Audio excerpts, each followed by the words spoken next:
Continuamos en Upao Noticias, siempre a través de la señal digital 3.1 HD y también por el fanpage Vive Upao Televisión.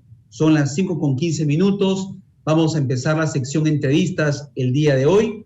Conversamos acerca de esta situación que a todo el país pues, nos ha puesto en un contexto de incertidumbre, de mucha preocupación por lo que va a ser la próxima segunda vuelta electoral. Ya hay una fecha definida, el domingo 6 de junio. Volveremos todos los peruanos a las urnas para elegir al próximo presidente o presidenta de la República en un año tan atípico propio de esta situación que vivimos por la emergencia sanitaria, la crisis sanitaria por la COVID-19 y por el factor económico también muy golpeado, la economía en una etapa muy difícil en intento de su reactivación a consecuencia también de la pandemia. Conversamos con el doctor Roberto Palacios. Él es abogado constitucionalista, docente en la Universidad Privada Antonio Borrego, para hacer un análisis sobre esta segunda vuelta electoral y cómo ha impactado en la sociedad el voto, el respaldo que se le ha dado al profesor Castillo, quien ya conjuntamente hasta un momento ya el 99%, según los resultados de la OMPE, quien iría a la segunda vuelta, y es casi seguro este dato que se pueda ya en horas más tarde corroborar y confirmar con la señora Keiko Fujimori. Entre los dos se decidiría pues quién va a asumir la conducción del país en el año de nuestro bicentenario por la independencia nacional. Doctor Roberto Palacios, bienvenido a Upao Noticias. Muy buenas tardes. Buenas tardes, Beto, y un saludo a todos tus televidentes. Gracias por la invitación. Gracias, doctora, a usted siempre por aceptar nuestra invitación para poder participar. Es importante que continuemos informando al público, a nuestros televidentes e internautas acerca de esta situación política que vive el país. Doctor, primero sus impresiones respecto a los resultados parciales en las elecciones en esta primera vuelta electoral. Bueno, yo creo que tenemos varias lecturas, ¿no? La primera de que el ausentismo, si bien es importante, pero pensábamos que iba a ser mucho mayor. Estamos hablando de un ausentismo cercano al 29%. Segundo, el número de votos blancos es bastante representativo. El número de votos blancos, según los reportes de la OMPE, es mayor a los votos obtenidos por la candidata que quedó en segundo lugar y por ende a los que vienen. Es algo más de 2.111.000 votos en blanco. Y lo tercero es que ha habido también votos viciados, ¿no es así? La lectura que podríamos dar tomando en cuenta estos insumos es que los candidatos que han pasado a la segunda vuelta lo han hecho con porcentajes históricamente bajos. No por ello va a perderse legitimidad, nada de eso, pero sí nos hace pensar en que el voto se encuentra atomizado, que hay un voto blanco que importa desconfianza y desconcierto, y que existe un voto de malestar y de rechazo por la situación en la que nos encontramos. Creo yo que no solamente de la pandemia, sino que es un arrastre de tantos años en las que veíamos que nuestras cifras macroeconómicas crecían, pero nuestra microeconomía y nuestro bienestar y satisfacción de necesidades básicas seguían postergadas. Nuevamente, las elecciones, y digo nuevamente porque ya lo han hecho antes, pero ahora tal vez con mayor notoriedad por el origen y por lo desconocido tal vez que pueda ser quien está en primer lugar, como es el profesor Pedro Castillo, que revelan la insatisfacción, la desconfianza en nuestra tradicional, tal vez, clase política. De acuerdo, doctor. Y sí, como usted dice, no solamente hay que justificar estos resultados por la pandemia, sino que ha habido durante muchos años, durante muchas gestiones de presidentes de la República anteriores y gobiernos que ha tenido el país, donde pues ha habido un gran sector de la población de extrema pobreza que todavía está en esas condiciones, vive en condiciones de paupérrimas, y como usted dice, pues no ha logrado ni siquiera alcanzar los niveles mínimos de desarrollo humano, como son acceso a servicios básicos tan elementales como el agua potable, la energía eléctrica y lo que es la salud y la educación. Todo eso ha ido sumando y ese es el resultado de una población, pues tal vez, si vale el adjetivo, resentida, que se siente excluida, marginada por parte de los gobernantes que hemos tenido en el país. Dando esta lectura, doctor, ahora hay un panorama que también preocupa porque se están generando en redes sociales y que lo están compartiendo parte de la población, de incitar o motivar a que en esta segunda vuelta los electores voten en blanco o nulo el voto o viciado, para que al final, ¿qué es lo que se persigue? Que la OMPE diga, señores, no se alcanzaron los porcentajes establecidos, se declaran nulas este proceso y vamos a un nuevo proceso electoral. Esa lectura, doctor, o esa situación, ¿qué tanto puede perjudicar al país? Bueno, yo no comparto esa propuesta de motivar a que la población vote en blanco, ¿no? Yo creo que la población debe expresarse como lo dicta su conciencia, ¿no? Y ejercer su ciudadanía con absoluta libertad. Ya recuerdo que en alguna elección hubo un movimiento para votar en blanco y no prosperó, ¿no? Estamos hablando de que la población tendría que votar en blanco más del 66%, ¿no? Y eso es bastante difícil, ¿no? Y no lo considero democrático y pertinente en ese sentido. Y además que la consecuencia sería no es anular las elecciones en general, sino anular la segunda vuelta, ¿no? Y que se vuelvan a presentar los mismos, ¿no? O sea que no es tampoco muy eficaz, digamos, ¿no? Ese mecanismo. Yo creo que la democracia debe importar tolerancia, ¿no? Y la tolerancia es el respeto a las ideas ajenas que no necesariamente compartimos, y que la mejor forma de combatir a esas ideas contrarias a nuestro pensamiento es a través de la razón, ¿no? Y no de la imposición. Así es. Ahora, doctor, hay también mucha incertidumbre de parte de la población por lo que durante la campaña el profesor Pedro Castillo vino promoviendo en sus diferentes encuentros con los medios de comunicación o con sus seguidores.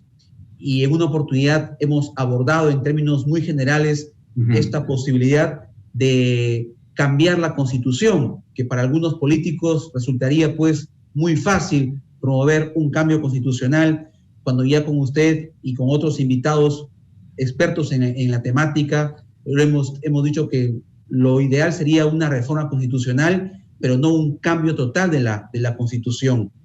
¿Qué nos podría garantizar de que en el escenario que el profesor Pedro Castillo sea el elegido presidente de la República y tenga pues o concrete este anuncio que él ha venido diciendo de cambiar la Constitución?